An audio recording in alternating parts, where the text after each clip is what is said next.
I was the first African American teacher to integrate the faculty of that school, making me become the first African American teacher to integrate the Danville public school system. And the interesting thing is I didn't know that I was going to be the one to integrate it. So the first day that I entered the big faculty meeting, I walked in and sat down, and then I looked up and I decided to see, what other black teachers were in the room with me. And to my amazement, there were none. Mrs. Johnnie Fullerwinder started teaching in Danville, Virginia in 1966. You just heard about her first day on the job at George Washington High School. Welcome to the Teachers in the Movement podcast. Teachers in the Movement is an oral history project that explores teachers' ideas and pedagogy inside and outside the classroom during the U.S. Civil Rights Movement. The Teachers in the Movement podcast is a member of the Virginia Audio Collective. Tune in and subscribe on Apple Podcasts and Spotify. To watch the full interviews, go to teachersinthemovement.com. I'm your host, Dr. Derek Allridge, and I'm a professor in the School of Education and Human Development at the University of Virginia, and I'm the director of the Teachers in the Movement project.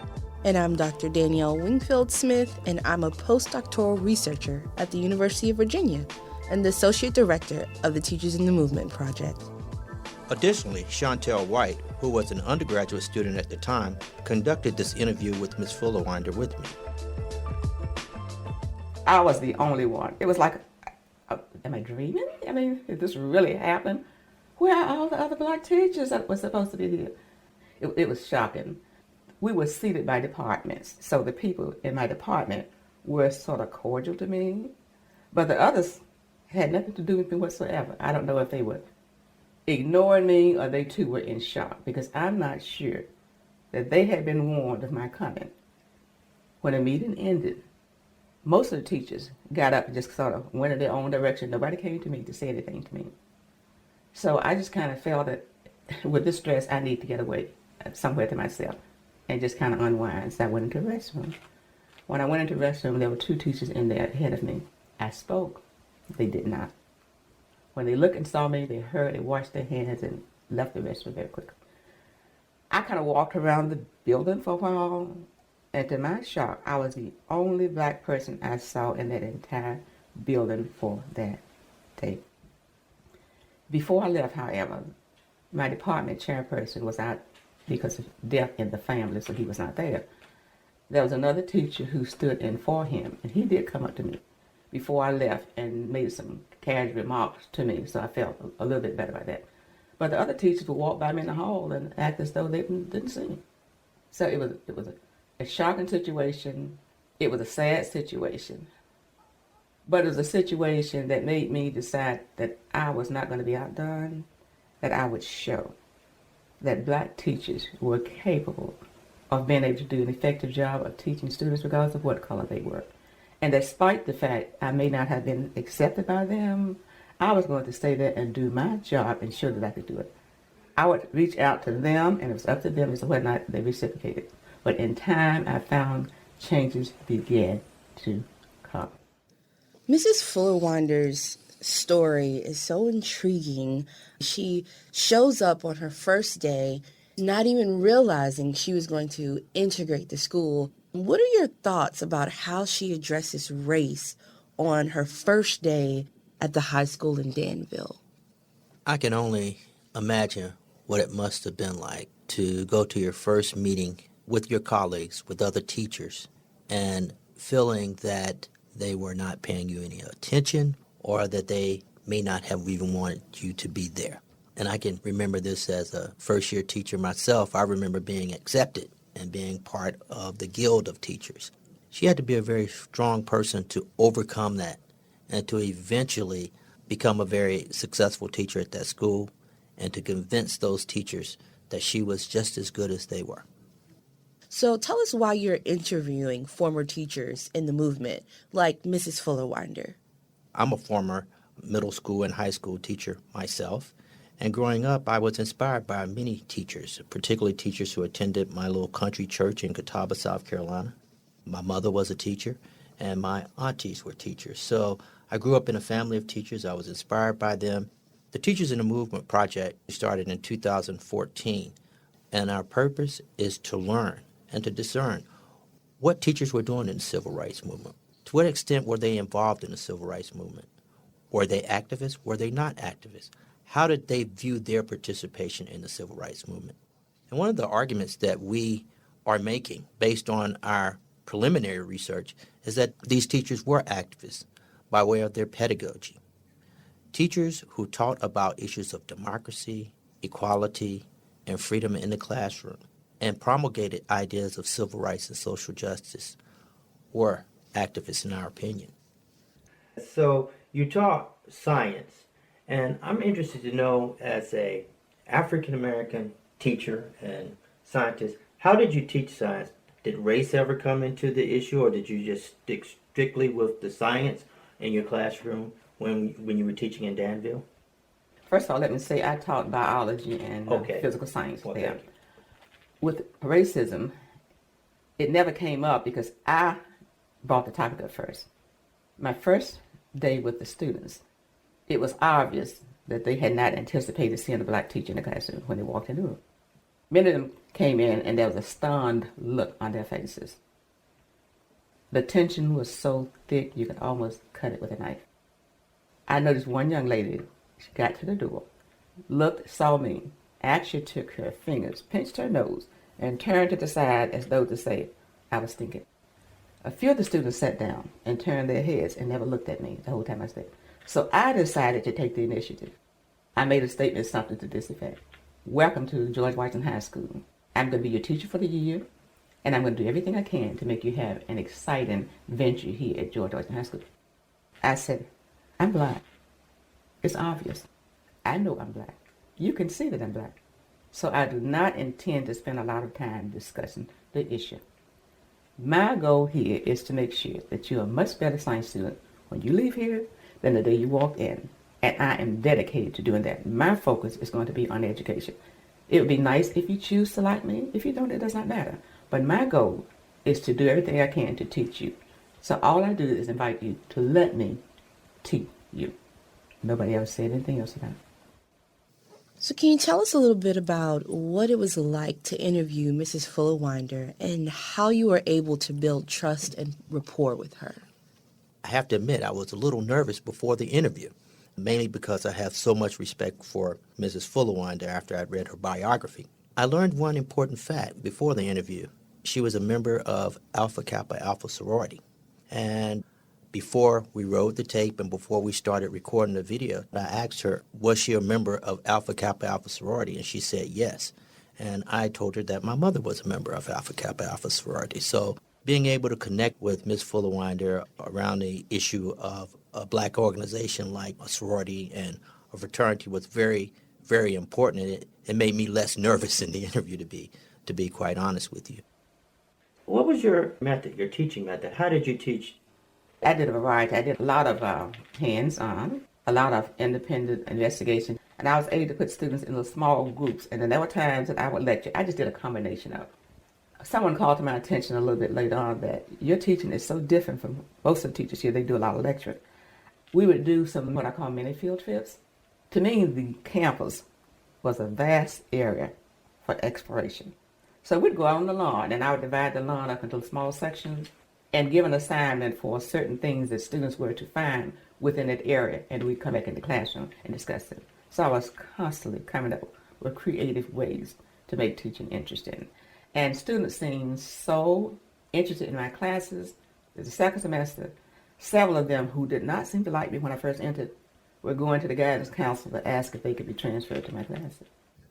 During your interview with Mrs. Fullerwinder, did she ever mention the pressure that she must have felt going into these classrooms? Well, if you look at Mrs. Fullerwinder's interview, it will be evident to you that she was a very confident teacher and that she's very confident now. With that said, she told me that failure was not an option, and that's the title of her book.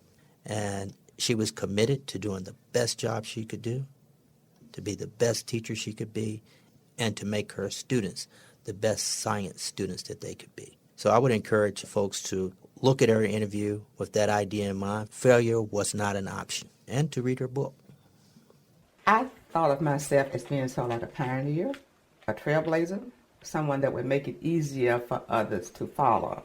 I felt that if I had not been successful with everyone watching me, that it would have delayed significantly the merging of all the schools together. So I felt I had to do an exceptional job to show, first of all, that black people were capable of being able to teach, that we are knowledgeable, that I could demonstrate good classroom management skills, that I could have the kind of personality that could relate to people and let them see that I was just an individual who cared about them. Did you learn that teaching method at Livingston, or was it just something that you did naturally? I think it was me. It was naturally. Mm-hmm. Well, it's interesting. Education really was not my first choice. I was interested in entering the medical profession, really nursing, because I came from a family of nurses. But I had an interesting experience. Upon graduation, I was offered a scholarship from Livingstone College in Salisbury, North Carolina. My mother was undergoing some illnesses at the time, so I know there was a financial strain on the family.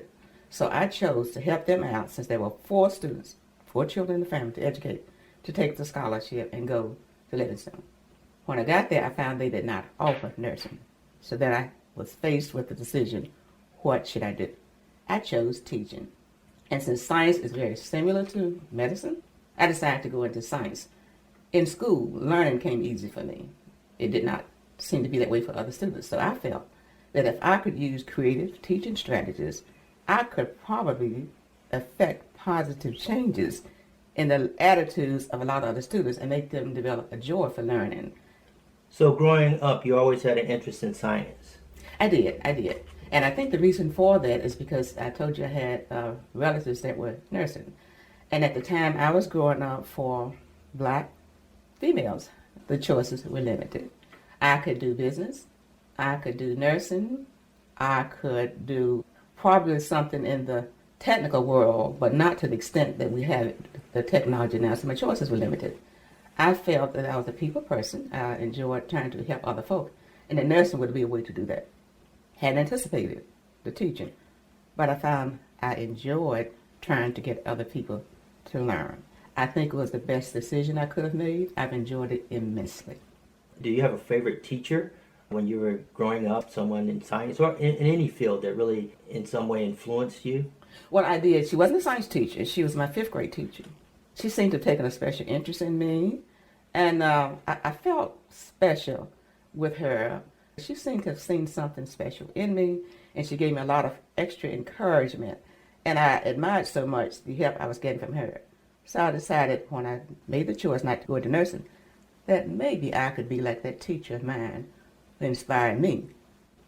Did you feel segregation on you when you were in college, or were you somewhat insulated from that situation by being on campus? Well, to be frank with you, I had experienced those injustices from childhood, so it was just a carryover when I got to Livingstone College. I had kind of grown up being relegated to the position of inferiority, the second-class citizen, and when I came to Salisbury, North Carolina, where Livingstone is located, that was just a continuation of that. There were 2 worlds, seemingly, a black world and a white world, and they never seemed to realize that the other one existed. If I left the campus and I went out into the community, if I encountered someone of the other race, it was as though they didn't see me. And I had learned to basically be the same way toward them. So they're just a continuation. The South itself was segregated during that time frame. It was just a way of life. So as we go through these cities in Virginia and other places in the South, speaking to teachers like Mrs. Fullerwinder, what are we finding about the conditions of these segregated schools and the resources that they had or didn't have? As many historians have pointed out, the schools were not equal. The black schools were, for the most part, underfunded, and the white schools received adequate funding.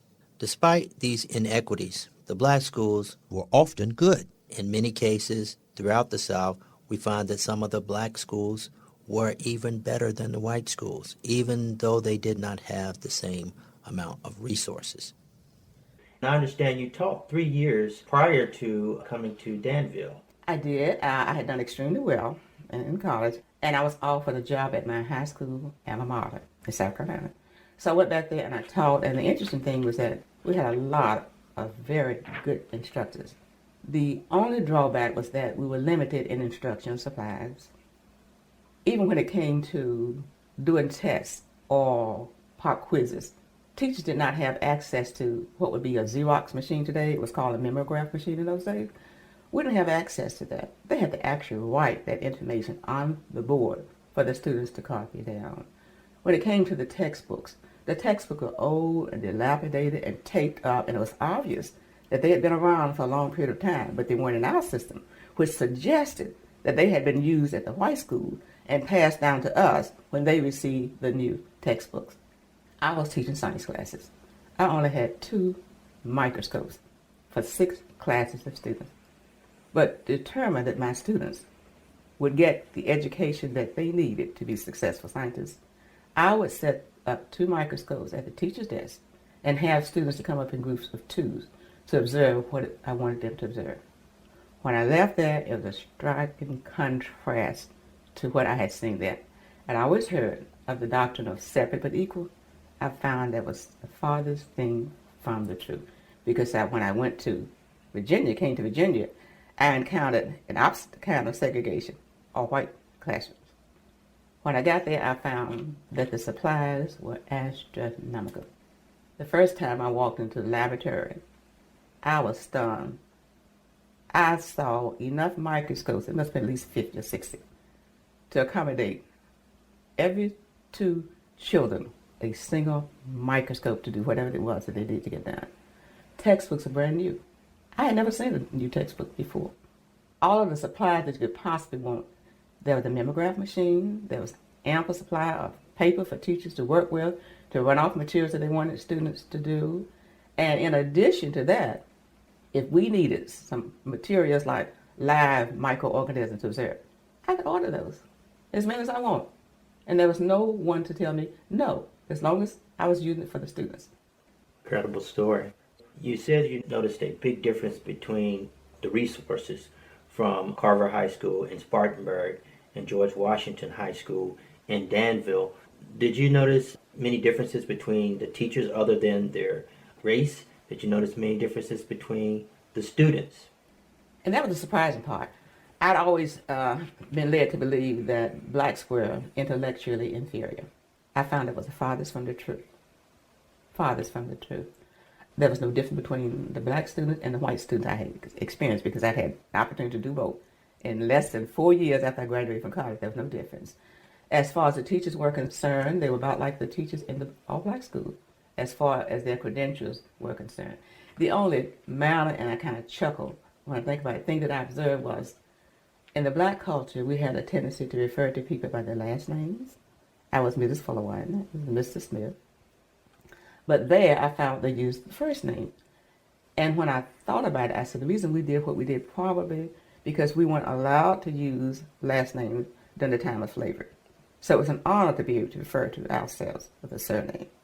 With the whites, they never had that kind of experience, so it was different.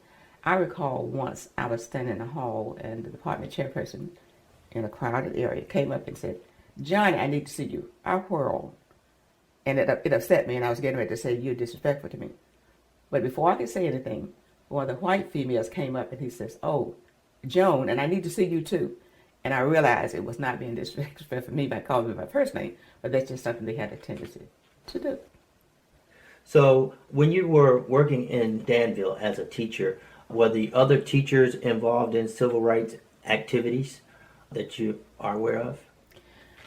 Let me put it this way. As far as females are concerned, it was dangerous for them to participate in any public acts of activism. Females during those days were held to a higher moral and social standards than others. Had we been seen out there, we'd have been fired right off. But what we did, and even I did that, we contributed financially, the ways in which we could do it without getting ourselves in trouble. When I first started teaching, I applied to several different places for a job because you always do that, you're not knowing where you're going to end up. Some of the contracts even had on them, if a female teacher, once employed, marries, the contract is automatically terminated. Females were not allowed to be seen in certain areas. They were considered to be perfect examples for students. So it was too risky because you could lose your job. Now, as far as the males, I don't know, it may have been different for them. But no, I did not choose to do any of that visibly because I knew my job could be in danger and I needed a job. And I'm sure other teachers may have felt the same way. I heard of many of them who said that they contributed financially, but they chose not to go out and actually do the marching. Years later, that was a difference with me. I became heavily involved in voter registration drives. And that way I didn't emphasize any particular party, but I talked about the necessity of being a registered voter because it gave one political strength. So during the time that President Obama was running for office, I took on a major role in that campaign. I was very much interested in voter registration. And as a result of that, I was invited to one of his rallies in Roanoke, Virginia, to have my picture taken with him. I had an opportunity to say some words to him beforehand, and it was awesome. He is every bit as personable in person as he appears to be on television. That was not my first time meeting him. We had another congressman running for an office. I can't think of his name right now. And I had helped him too. So I had been invited earlier, maybe about 2 years earlier, to Charlottesville for a rally where President Obama came down in support of him. And I was one of the people, along with my husband, who got an opportunity to sit on the stage behind him. At that rally, I got a chance to shake his hand. But then in 2011, I actually got a chance to meet him. He hugged me, and that was awesome. In addition to her years teaching science, Mrs. Fullerwinder also served as an administrator. She says that the promotion meant a lot to her and was an example of how much things had changed over her career. I integrated the school system, first African-American teacher at George Washington High School. Ironically, my classroom was at the back of the building, as all science classes were. Several years later, I became an assistant principal at the same high school and was given an office at the front of the building. Time had brought about changes. How did your level of respect from the students and from your faculty members, how did that transition? How did that change? Many of the teachers there remembered me in the classroom and how well I was able to handle the students, and they knew of my command for the subject matter. I didn't have any problems with acceptance. The students saw me as being sort of stern. They said that I was firm but fair. So technically, I think I was able to do an excellent job of handling students as an administrator. I think I was able to get the acceptance of the teachers. They did not mind me coming into the classroom, observing and evaluating them. When they felt there was a need for assistance, they didn't seem to mind asking me for that assistance. And in many instances, they were making very, very positive comments about my role and felt that it was a beautiful idea that they chose to bring me back in that particular position. What would you want students today to know about civil rights and the civil rights movement? What would you want them to know about your role as an educator in civil rights? I would want them to know that the civil rights struggle was a painful and sometimes deadly movement. But its goal was quite admirable, to make sure that every person had access to the same rights, to eliminate segregation of races. I saw firsthand that the doctrine of separate but equal was just a farce. So until people could actually get together in the same area, they would never begin to equal access. And I want them to know that even though there was a lot of violence involved, it brought out the best in all races because there were whites as well as blacks who were involved in the civil rights for people of the African American race and some other disadvantaged group too, so that everybody would be able to take advantage of what America boasted, freedom for all people. One of the ideas that guides teachers in the movement is an African proverb which says, when an elder dies, a library burns down.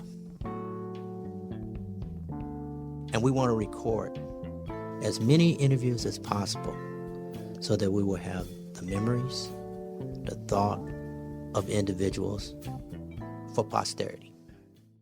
Mrs. Fullerwinder's interview really made me think about my own career as an educator. It made me think about my own pedagogy. Mrs. Fullerwinder talks about how she wanted to get her students out of the classroom and out into the field and give them hands-on activities. And I tried to be that kind of teacher when I taught middle and high school social studies and history many moons ago. And I tried to be that kind of instructor today in my capacity as a professor at the University of Virginia. Why should people listen to this podcast? I think it's very important to listen to this podcast if you really want to know what teachers were teaching during perhaps one of the most important social movements in the 20th century. We can't disconnect teachers from what was going on in the streets.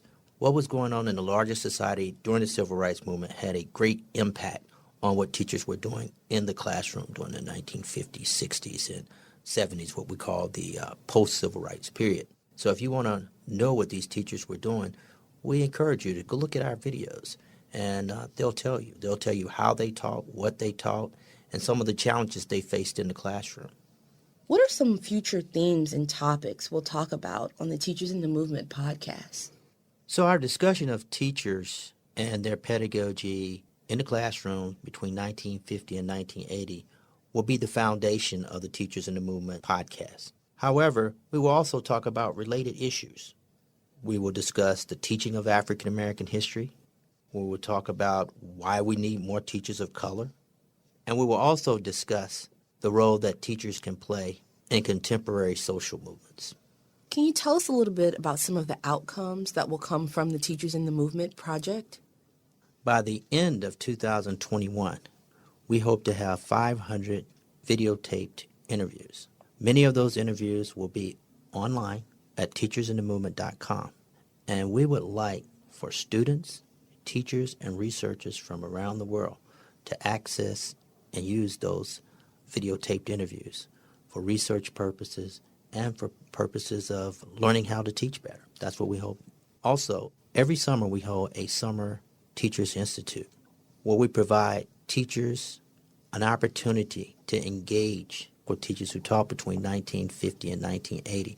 But we also give them instruction on teaching African American history and working with primary sources in classrooms. So it's an excellent professional development opportunity for teachers that we provide every summer.